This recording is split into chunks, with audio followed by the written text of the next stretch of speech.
Introducing the Denray dust funnel. One of the things we've been asked many times is what can we produce to put behind a CNC router. This represents a router bed. This is 6 feet wide, 9 feet long, and we have placed some sawdust on here. And this is the 3 sections of the dust funnel. And they're all made up into where the angle goes down. As we blow into there, because you blow off on a router, they will go down into the bottom into a hopper and goes into the dust collector, which we have sitting to the right. The dust collector, you can use your central system. We have a 3500 CFM dust collector running off of a 5-horse motor. This has got 2 bags on it. You can also have it set up just like this with a portable system if you do not have enough dust collection from your central system.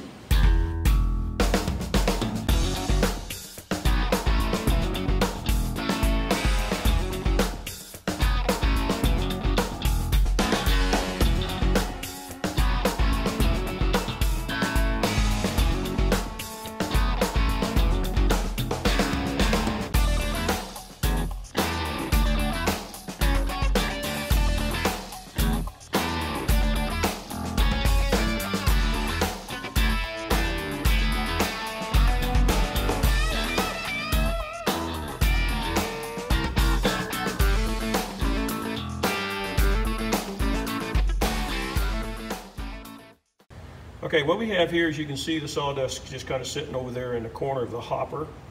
Right over in here is down here is a 5-inch opening for the dust collector. So as all the dust goes down right up through here, this is an angle. This is all angled down. So that dust goes down to the hopper. As it gets blowed in, the force of the blowing air makes it go down. Okay, what we have here is we have 3 sections of the dust funnels, which is a typical 10.5 feet wide. We have 3 5-inch outlets coming into the dust pipe. This is a tapered dust pipe with the 3-inch sections that is tied into 1 8-inch hose that would go into your central system or go into a portable system like this.